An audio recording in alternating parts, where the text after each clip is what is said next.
Hello friends, मैं engineer Piyush आप सबों के बीच जो मैंने प्रॉमिस किया था कि रेलवे एनटीपीसी का 2700 प्लस का जो क्वेश्चन है वो हम बताएंगे। तो आज 64 नंबर क्वेश्चन लेकर के आए हैं। 1/10/2018 ग्रुप डी का जो एग्ज़ाम हुआ था शिफ्ट 1 का क्वेश्चन है। तो लीजिए नंबर क्वेश्चन नंबर 64। तो देखिए 64 नंबर क्वेश्चन, ये बोर्ड मास का क्वेश्चन है। ये जो है बोडोमास का क्वेश्चन है। बोडोमास हम समझ रहे हैं, ब्रैकेट का, ऑफ का, डिवीजन का, मल्टीप्लिकेशन, एडिशन, सब्सट्रैक्शन।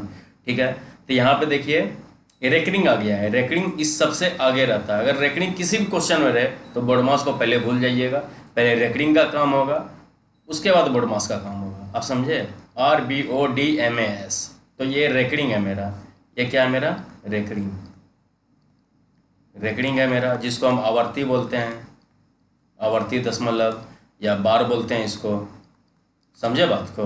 ठीक है। तो देखिए क्वेश्चन नंबर 64 में 10 प्लस 26 माइनस 15 गुना 20 माइनस कितना है 5/2। देखते जाइएगा गुना। यहाँ पे रेकरिंग का काम करेंगे। रेकरिंग किस पे है? 7 - 5 पे है। तो ये कितना हो जाएगा? गुना 2, ब्रैकेट क्लोज, छोटी ब्रैकेट, 2 कैंसिल हो गया। 20 में 5 जाएगा, कितना बचेगा? 15 बचेगा। 15 गुना 15 कितना होता है? 225 होता है। और 26 में 225 घट जाएगा, कितना हो जाएगा? 26 में 225 कितना हो जाएगा? ये मेरा -199 होगा। बस कुछ नहीं, 10 - 199 कर देना है। 189 आंसर आ गया, जो कि मेरा कौन सा ऑप्शन है? -189। सॉरी, माइनस, कन्फ्यूज नहीं होना है। ये नंबर ऑप्शन हो जाएगा। सेकेंड नंबर क्वेश्चन अब देखते हैं।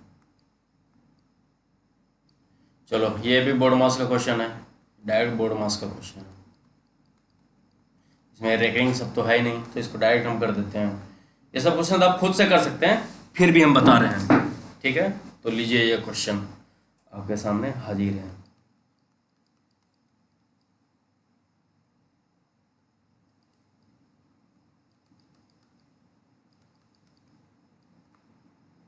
डिवाइड कितना हो जाएगा? 16 हो जाएगा।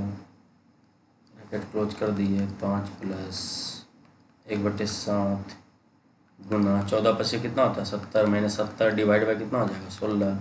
7 से ये कितना बार में? 10 बार में कट गया। अब कितना बचा है? 16। ये कितना? 2 पंचे 10, 2 अठे 16, 40 - 5/8 कितना आ गया? 35/8 आंसर कौन सा है? 35/8। ठीक है।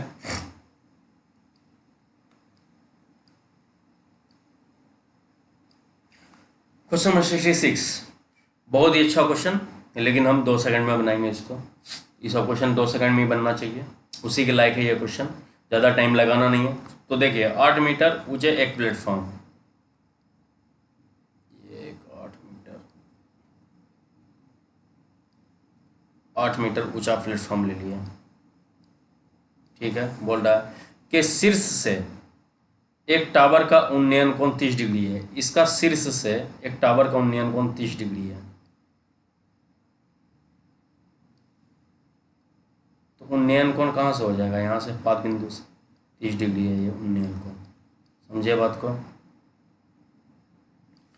यदि प्लेटफॉर्म टावर से 40√3 मीटर दूर हो, ये वह मेरा डिस्टेंस कितना दिया गया है?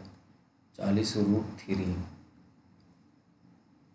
ये प्लेटफॉर्म से ये टावर जो है 40√3 मीटर दूरी पे है। ठीक है।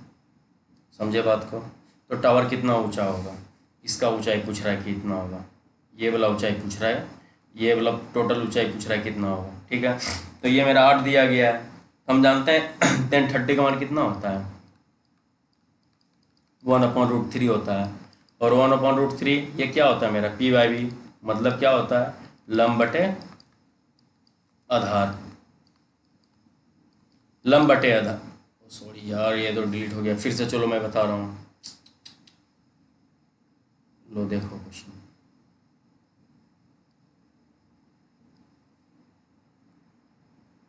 वहाँ तक तो थे ही हम, समझ लो। ये कितना है मेरा? 30 डिग्री। ठीक है। ये मेरा टावर हो गया, ये मेरा ये मेरा टावर हो गया, ठीक है ना। ये मेरा कितना डिस्टेंस दिया गया है, ये मेरा डिस्टेंस कितना है 40√3, 40√3 है। और ये मेरा प्लेटफॉर्म है, प्लेटफॉर्म की ऊंचाई कितना है 8 दिया गया है इसमें।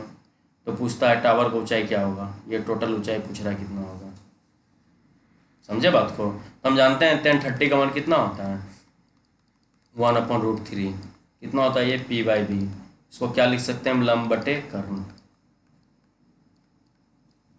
लंब बटे कर्ण। तो हम जानते हैं किसी भी एंगल के सामने वाला भुजा लंब होती है, तो ये लंब है, तो लंब का मान कितना दिया गया है, ये 1 दिया गया है।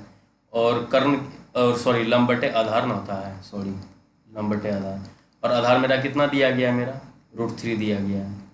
लेकिन क्वेश्चन कितना, √3 का मान कितना दिया गया मेरा 40√3, तो 1 का मान निकालेंगे कितना हो जाएगा 40√3/√3, √3 कट के कितना बचेगा 40 बचेगा, ठीक है। 1 का मान 40 हो गया, तो इस 1 के मान में हम 40 से गुना करते हैं तो कितना हो जाएगा मेरा 40। तो 40 मेरा यहाँ से यहाँ तक का ऊंचाई हो गया, ठीक है। ये 40 जो है मेरा यहाँ से यहाँ तक का ऊंचाई आ गया, ठीक है। और नीचे मेरा कितना है 8, यहाँ से यहाँ तक, तो 40 + 8 कितना हो जाएगा 48। क्या बोलता है टावर कितना ऊंचा होगा 48 मीटर। सी नंबर ऑप्शन, समझ गए। बहुत ही इजी वे में अगर बनाने का रहता एग्जाम में तो इससे और शॉर्ट में, लेकिन आप ये प्रैक्टिस करो, हम समझाने के लिए लेकर के चले हैं। इसको प्रैक्टिस करोगे तो और कम से कम टाइम में बना सकते हो। क्वेश्चन को जितना प्रैक्टिस करोगे उतना उतना आपकी स्पीड बढ़ेगी। ये नहीं कि फालतू का ये कर लो वो कर लो ये कर लो 2 सेकंड में ये कर लो, आप भूल जाओगे। आप प्रैक्टिस करते रहो, प्रैक्टिस से करोगे मैथ, मैथ प्रैक्टिस का ही चीज़ है।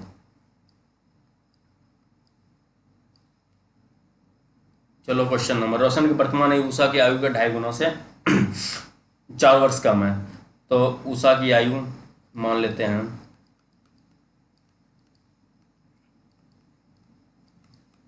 2x। अब बोलिएगा 2x क्यों माने, x क्यों नहीं माने।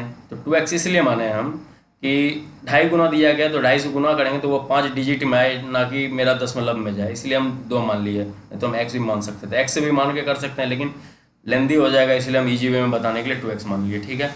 अब फिर बोलता है क्वेश्चन में, रोशन की वर्तमान आयु उषा की आयु के 2.5 गुना से 4 वर्ष कम है। तो रोशन की आयु,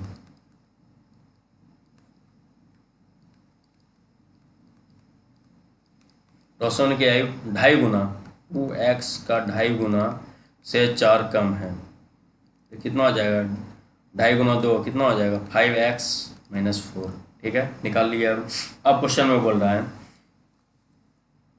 12 वर्ष पहले उषा की आयु, 12 वर्ष पहले हम निकालते हैं उषा की आयु, 12 वर्ष पहले उषा की आयु, उषा का आयु 2x है, तो 12 वर्ष पहले 2x - 12। रोशन की आयु के, रोशन की आयु का कितना है 5x - 4, और ये भी 12 साल पहले चला जाएगा। तो उषा की आयु रोशन की आयु के 1/4 भाग, इसका 1/4 भाग से 1 वर्ष अधिक है +1। बस इसको सॉल्व कर दो, आ गया आंसर। इसको हम डायरेक्ट करेंगे, 4 से इस साइड गुना करते हैं, 8x - 48 = कितना हो जाएगा 5x - 16 +4। ये 4 से यहाँ गुना हो जाएगा, ठीक है। यहाँ हम क्या कर देते हैं 8x - 5x = 48 -16 + 4 कितना होता है -12, ये -12 हो गया, 48 इस साइड आ गया। 3x = 48 में 12 जाएगा, कितना हो जाएगा 36, x का मान कितना हो जाएगा 12, ठीक है। तो अब क्या पूछता है रोशन की वर्तमान आयु क्या है, वर्तमान आयु निकालें, ये वर्तमान है इस दोनों का वर्तमान है, वर्तमान आयु कितना हो जाएगा 5 गुना 12 - 4, 60 में 4 को घटा दो कितना हो गया 56 हो गया मेरे दोस्त। नेक्स्ट क्वेश्चन,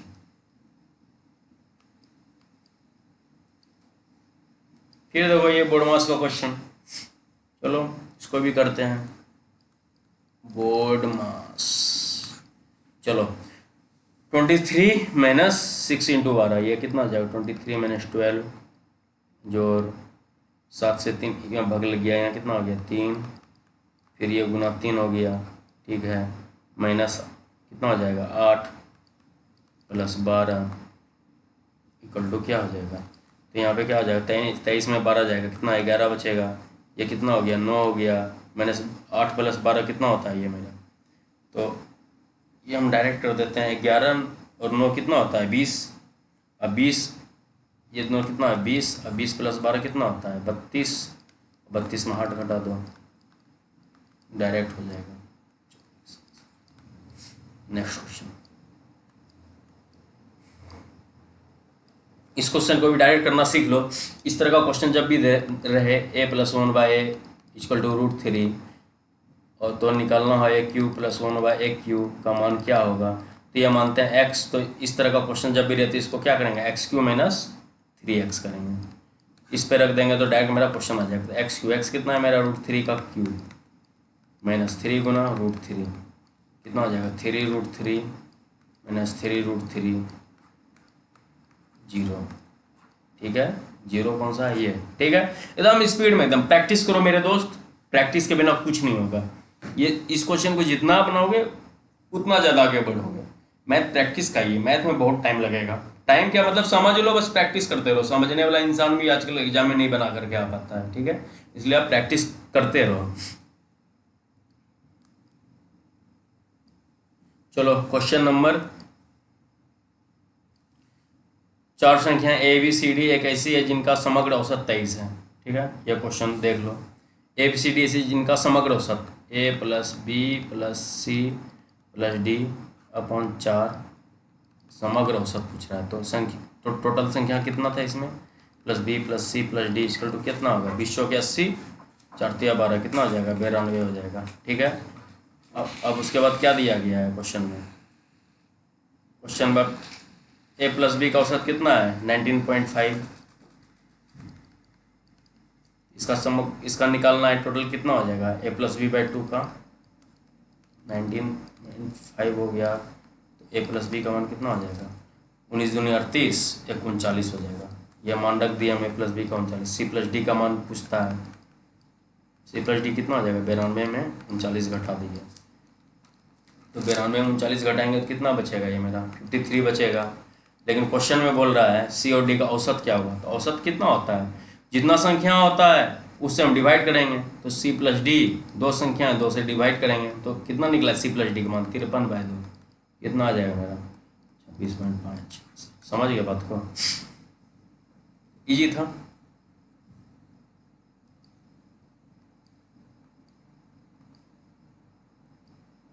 क्वेश्चन नंबर 71, 250 में 4.5 प्रश्न राशि दर से। बहुत ही सिंपल क्वेश्चन, बस प्रैक्टिस करो। क्या होता है? पी गुना आर गुना टी बाय 100। बस बैठा दो इसको। 250 गुना 4.5 गुना 2 बाय 100। ठीक है, तो क्या हो जाएगा मेरा? 50 गुना 100, ये 5 बार में कट गया, ये 2 कट गया। 4.5 गुना 5 कितना? 5 चौक 20, 25 25, 22.50। कौन सा है ये?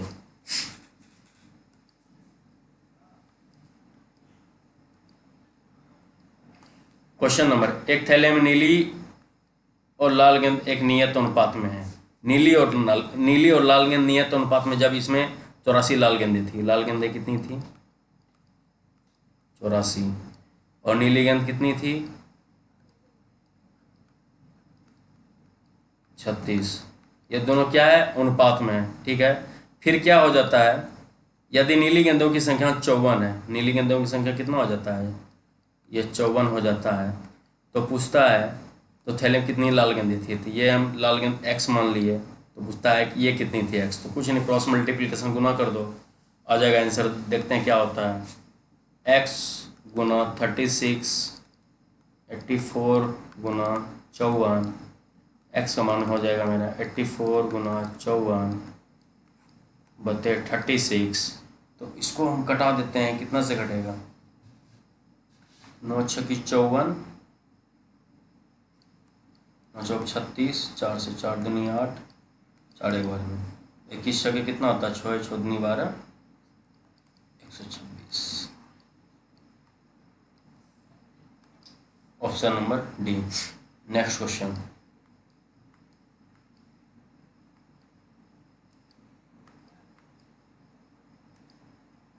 क्वेश्चन नंबर देखो 73, क्या बोल रहा है? दो पाइप अकेले कार्य करते हुए एक टंकी को क्रमशः 42 घंटे 56 घंटे में भर सकते हैं। दो पाइप अकेले कार्य करते हुए, ठीक है। तो पहला पाइप ए ले लिए, ये 42 घंटे में भरता है,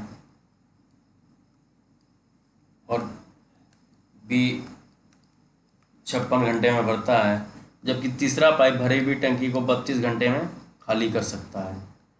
ये कितना घंटे में खाली कर रहा है? 32 घंटे में खाली कर रहा है। तो ठीक है, लो दोस्त, ये प्लस भर रहा है, ये प्लस भर रहा है, ये खाली कर रहा है माइनस, ठीक है। तो हम इस तीनों का एलसीएम निकालेंगे। एलसीएम इसलिए निकालते हैं, उससे टोटल वर्क पता चलता है, टोटल कैपेसिटी का पता चलता है। तो टंकी के केस में कैपेसिटी का पता चलता है, और बाकी वर्क के केस में वर्क का पता चलता है कितना वर्क है। तो यहाँ पे टंकी है, तो टंकी का कितना कैपेसिटी है, तो ये कितना है? 672। टंकी का कैपेसिटी कितना है? 672, जिसको हम बोल सकते हैं वर्क बोलो, वर्किंग कैपेसिटी बोल सकते हैं हम। ये मेरा वर्किंग कैपेसिटी है जिसको फिल करना है। तो यहाँ पर हम इफिशिएंसी निकालते हैं, ये मेरा इफिशिएंसी निकाल रहे हैं, ठीक है। तो 42 से 672 कितना बार में घटेगा? 16 बार में। 56 से 672 कितना बार में घटेगा? 12 बार में। और 32 से 672 21 बार में घटेगा।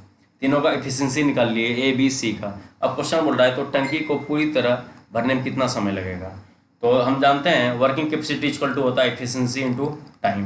तो हमको क्या पूछता है? टाइम पूछता है। तो टाइम क्या होगा? वर्किंग कैपेसिटी अपॉन क्या होता है? एफिशिएंसी।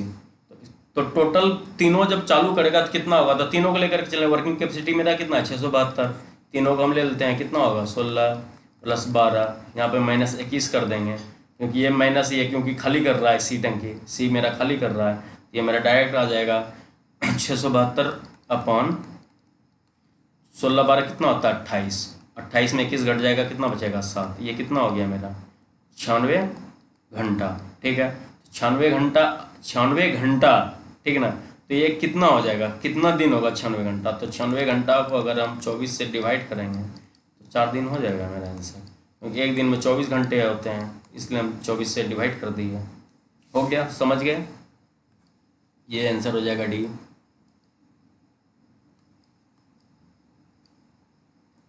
चलो, क्वेश्चन बोल रहा है 7 के अंकित मान और स्थानीय मान के योग की गणना करें। तो 7 का स्थानीय मान देखो, ये 7 हो गया। स्थानीय मान कितना है 7 के बाद? 1 2 3 4 5। तो 7 के बाद 5 शून्य लगा दो, ये क्या है? स्थानीय मान।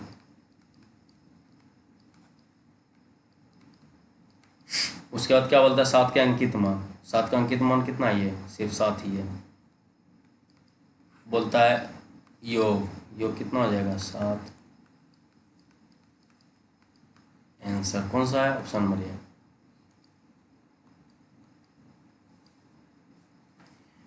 देखो, ये क्वेश्चन तो बहुत को छोड़ के भाग रहे होगे। जो साइंस बैकग्राउंड से होगा, 12th का स्टूडेंट होगा, वो इस क्वेश्चन को तो बहुत अच्छे से बना देगा। फिर भी हम बता रहे हैं, क्वेश्चन में बोल रहा है, ये सबको भूल जाओ क्या बोल रहा है। तर्क x का मान क्या है ये पूछ रहा है, ठीक है। तो देखते हैं x का मान निकलता है कि नहीं ए बी से। तो क्वेश्चन नंबर ए दिया गया है, ए दिया गया मैट्रिक्स मेरा क्या दिया गया है? मेरा 1 0 0 1, ठीक है। तो इसका मैट्रिक्स का हल निकालते हैं, कितना होगा? तो क्रॉस मल्टीप्लिकेशन गुना कर देते हैं, ये दोनों गुना होता है, ये दोनों गुना होता है, ये दोनों घट जाता है इस दोनों में, ठीक है। कितना हो जाएगा? 1 - 0 1 हो गया। इसी तरह इसका निकालते हैं, बी का मैट्रिक्स क्या हो जाएगा? 1 1 2 x। तो ये मेरा हो जाएगा x - 2 क्रॉस मल्टीप्लिकेशन, ठीक है। x - 2 हो गया। अब बोल रहा है यहाँ पे A B equal to B है, ठीक है। A B equal to B है। ए मेरा कितना निकाले हैं? ये मेरा ए कितना निकला है? इक्वल टू 1 है। और बी मेरा कितना है? x - 2 है, इक्वल टू ये x है मेरा, और b कितना है फिर मेरा? x - 2 है। x - 2 equal to x - 2 cut गया दोनों। देखिए यहाँ पे क्वेश्चन में दोनों कट गया, तो इससे मेरा क्या x का मान निकल पाएगा? नहीं निकल पाएगा। तो हम यहाँ पे डायरेक्ट क्या लिख देंगे? ए और 2 ही कथन पर्याप्त नहीं है, क्योंकि आंसर निकल ही नहीं रहा है। समझ गया अच्छे से? Next question. चलो, क्वेश्चन नंबर 76। 3 महीनों के लिए निवेश किए गए 875 पर 21 ब्याज मिलता है। साधारण ब्याज की प्रतिवर्ष दर कितनी थी? तो चलो, यहाँ टाइम कितना दिया गया है? 3 मंथ दिया गया, 3 मंथ को वर्ष में हम कन्वर्ट करते हैं क्योंकि वर्ष में दिया गया है, तो 3/12 कितना हो जाएगा, 1/4 वर्ष। 3 से 4 बार में कट गया मेरे दोस्त। तो दर हम जानते हैं, दर का फार्मूला क्या होता है। जो सिंपल क्वेश्चन जो फार्मूलाज बन जाए ना, जो किसी को याद हो तो वो फार्मूला से ही बता देंगे, क्योंकि इसका भी शॉर्ट ट्रिक है, लेकिन जो सिंपल वे में हो जाए वो काम किया करो, क्योंकि मैथ तो प्रैक्टिस करना ही करना है, बिना किए हुए तो कुछ भी नहीं होगा। ठीक है, तो दर का फार्मूला होता है ब्याज गुना 100 बटे मूलधन गुना समय।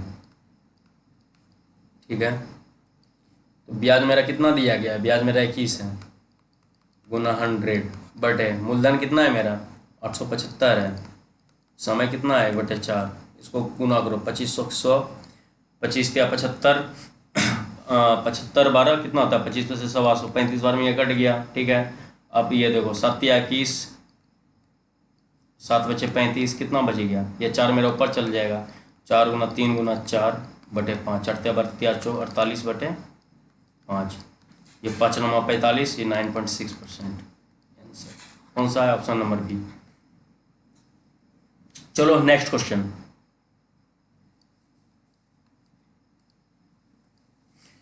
ए बी सी एक साथ एक कार्य को 45 दिनों में पूरा कर सकते हैं। लो भाई करो कार्य पूरा, ए प्लस बी प्लस सी 45 दिन में काम को पूरा किया। ठीक है, फिर बोल रहा है क्वेश्चन में, यदि ए और बी कार्य करते तो उन्हें कार्य करने में 54 दिन लगते हैं। तीनों मिला 45 दिन लगा, लेकिन दोनों किसी एक सोचा के छोड़ो हटा इसको, तो ए प्लस बी कितना दिन में करेगा, 54 दिन में करेगा। ठीक है, तो फिर बोलता है बी और सी कार्य करते तो उन्हें कार्य करने में 90 दिन लगते हैं, 90 दिन लगाया। ठीक है, तो हम टोटल काम निकाल लेते हैं, टोटल काम पहले होगा कितना है, तो 45 54 90 का एलसीएम लेंगे तो ये मेरा 270 आएगा। आप एलसीएम ले सकते हो इसका, टाइम बचाने के लिए हम ले नहीं रहे हैं, बस हम बता दिए। इसका एलसीएम लोगे तो ये मेरा 270 आएगा। आप लोग इतना भी करना है यार, हर कुछ हम ही नहीं बता देंगे, कुछ आपको भी करना पड़ेगा।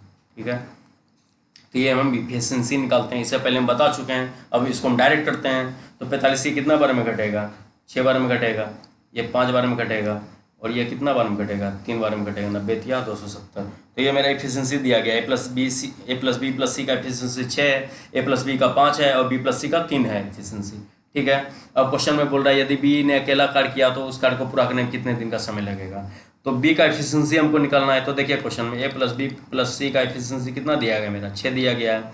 ए प्लस बी का कितना एफिशिएंसी है, 5 है, तो ये 5 है, तो सी का एफिशिएंसी कितना निकल जाएगा, 6 में 5 को घटा दो कितना हो जाएगा, 1 बच जाएगा। ठीक है, तो सी का एफिशिएंसी 1 निकल दी है, तो बी प्लस सी का मान कितना दिया गया है, यहाँ पे एफिशिएंसी 3 दिया गया है, सी का मान 1 है, तो बी कितना घट जाएगा, 3 में 1 घट गया तो कितना बच गया, 2। बी का एफिशिएंसी कितना निकला, क्षमता 2 निकला। तो पूछता है तो बी अकेले कार्य किया तो उसे पूरा कार्य करने में कितना दिन का समय लगेगा, बस कुछ नहीं, working capacity upon time, working capacity upon efficiency, time equal to क्या हो जाएगा, वर्किंग कैपेसिटी अपॉन एफिशिएंसी। तो बी का पूछ रहा है टाइम, कितना हो जाएगा, वर्किंग कैपेसिटी कितना है 270 अपॉन, और ये कितना है मेरा 2, एफिशिएंसी इसका बी का 135। जय श्री राम, हो गया। नेक्स्ट क्वेश्चन,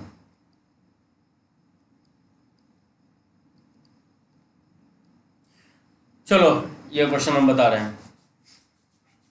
क्वेश्चन में दिया गया है मेरा, देख लो पहले, 12 सेंटीमीटर 8 सेंटीमीटर भुजाओं वाले आयत से एक समचतुर्भुज बनाया गया। ठीक है,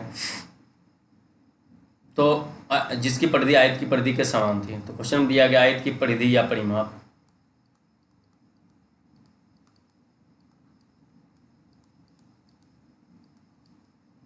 परिधि या परिमाप, आयत की परिधि या परिमाप कितना है मेरा, आयत की परिधि या परिमाप 2 इंटू एल प्लस बी होता है, लेंथ प्लस ब्रेथ, लंबाई प्लस चौड़ाई। तो यहाँ पे हम आयत की परिधि या परिमाप निकालते हैं, कितना है मेरा 2 + 12 + 8, कितना हो गया 12 8 20 दूनी 40। देखिए क्वेश्चन में क्या बोल रहा है, 12 और 8 सेंटीमीटर भुजाओं वाले आयत से एक समचतुर्भुज बनाया गया, समचतुर्भुज बनाया गया। ठीक है, जिसकी परिधि आयत की परिधि के समान थी, ये दोनों समान थी, तो इसका एक कोण 120 डिग्री था, समचतुर्भुज का क्षेत्रफल कितना होगा। ठीक है, तो आयत की परिधि इक्वल टू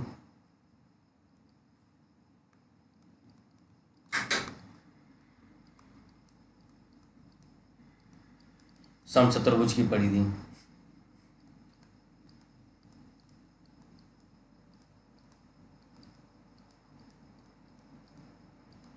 समचतुर्भुज की परिधि, ठीक है, आयत की परिधि इक्वल टू समचतुर्भुज की परिधि। ठीक है, तो समचतुर्भुज हम बना लेते हैं। ले भाई,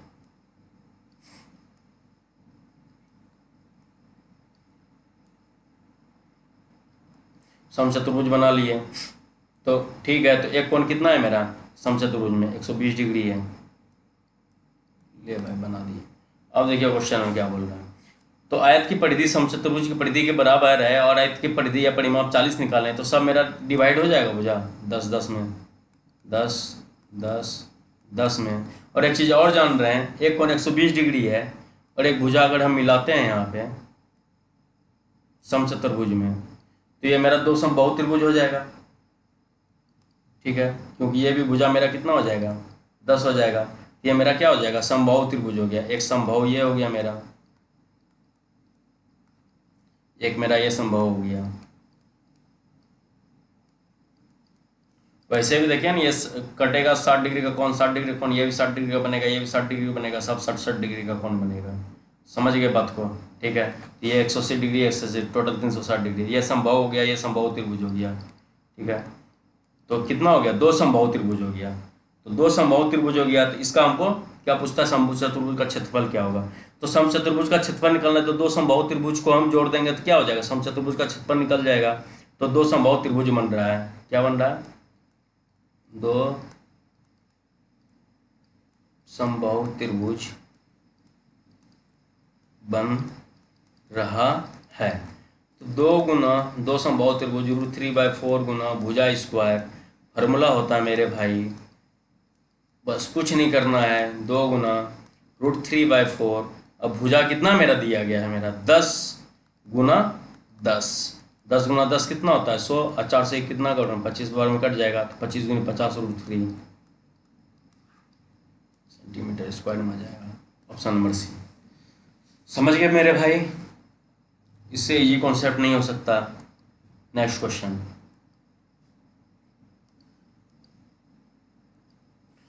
नेक्स्ट क्वेश्चन बोल रहा है एक समतल सड़क के ऊपर एक हवाई जहाज से सड़क पर समान दिशा में स्थित दो बिंदुओं के अवनमन कोण क्रमशः 45 डिग्री और 30 डिग्री हैं। चलो ऊपर से हवाई जहाज उड़ रही है, ये हवाई जहाज बना दी है। ठीक है, ये पंखा ये पंखा ये पंखा ये हवाई जहाज है। देखो दोस्त, बनाने तो जानते नहीं इसलिए हंसना मत। ठीक है, तो हवाई जहाज से जब ऊपर देखेंगे हम,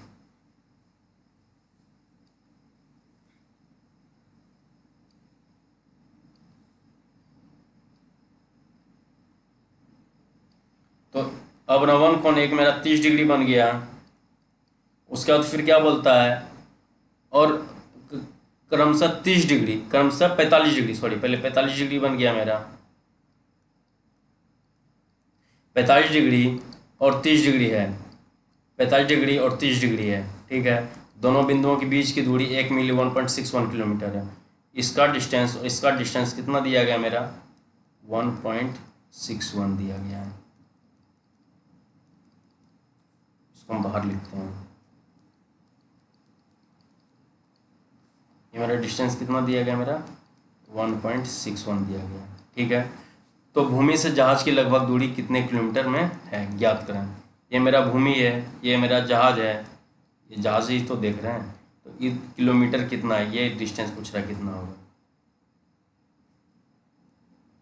समझे बात को। तो चलो पूछ नहीं क्वेश्चन में, हम जानते हैं 1045 का मान कितना होता है, देखो एकदम ईजी में है 1 होता है, तो 1/1 लिख सकते हैं, तो P/B हो गया। P का मान कितना है मेरा 1, B का मान यहाँ पे क्या हो जाएगा 1। 45 डिग्री एंगल के सामने बोला लंब होता है, आधार लिख दिए। ठीक है, उसी तरह 1030 का मान कितना होता है मेरे भाई 1/√3 होता है, ये कितना होगा P/B। P का मान अब क्या हो गया मेरा 1, तो 1 है ही यहाँ पे। उसका B मेरा कितना है यहाँ में, मेरा टोटल B मेरा ये कितना हो गया मेरा, क्योंकि 1030 यहाँ से यहाँ तक है, ये मेरा √3 हो गया। ये मेरा √3 है टोटल, ये मेरा 1 है, तो ये मान कितना हो जाएगा मेरा, ये मेरा मान √3 - 1 हो जाएगा। यहाँ से यहाँ तक का मान, यहाँ से यहाँ तक का मान कितना हो जाएगा, √3 - 1 हो जाएगा। समझे बात को? यहाँ से यहाँ मेरा √3 हो जाएगा, √3 - 1 हो जाएगा। और ये मान मेरा टोटल मेरा √3 है, जो कि हम बता चुके हैं, ये √3। ठीक है, समझ गया यहाँ से यहाँ तक। ठीक है, तो यहाँ पे आप देखिए अकॉर्डिंग टू क्वेश्चन क्या दिया गया मेरा, √3 - 1 का मान, उसको घेरो, √3 - 1 का मान कितना दिया गया मेरा क्वेश्चन में, 1.61 दिया गया। तो 1 का मान कितना हो जाएगा, 1.61 अपॉन √3 - 1। ठीक है, तो हम निकाल देते हैं 1.61 अपॉन √3 का मान कितना होता है, √3 का मान होता है 1.732। तो पॉइंट के बाद 2 डिजिट लिया था, हम यहाँ पे भी 2 डिजिट लेंगे, तो यहाँ 1.73 मान लेते हैं √3 का मान। तो 1.73 - 1 कितना हो जाएगा, 1.61 अपॉन 0.73। 1.61 में 0.73 से डिवाइड करेंगे तो ये कट कर हो जाएगा मेरा 2.2। अब करके देख लेना। ठीक है, आंसर समझ गया बात को, एकदम इजी वे में बताएं, कोई लेन देन नहीं। यहाँ पे देखिए 1.61 का मान कितना है, √3 - 1 का मान कितना दिया गया, 1.61 दिया गया है, तो यहाँ से 1 का मान निकाल लिए। 1 का मान कितना आ गया, 2.2। ये मेरा 1 है, तो इसको हम 2.2 से गुना कर लिए, ये 2.2 आ गया, जो कि मेरा जो दिया गया भूमि से, ये मेरा भूमि हो गया, ये भूमि मेरे देश की धरती भूमि, और जो जहाज़ है ये मेरा जहाज़, यहाँ पे जो जहाज़ है इसका डिस्टेंस टोटल निकल गया 2.2, जो ऑप्शन नंबर सी है। थैंक यू दोस्त, सब्सक्राइब कीजिए, लाइक कीजिए, कमेंट कीजिए, शेयर कीजिए। कैसा लगा वीडियो कमेंट में बताइए। ठीक है, आपका टाइम बर्बाद नहीं करेंगे, अच्छे अच्छे क्वेश्चन बताएंगे, फालतू का कुछ बकवास नहीं करना है, क्वेश्चन बताना है, प्रैक्टिस करना है। Thank you so much.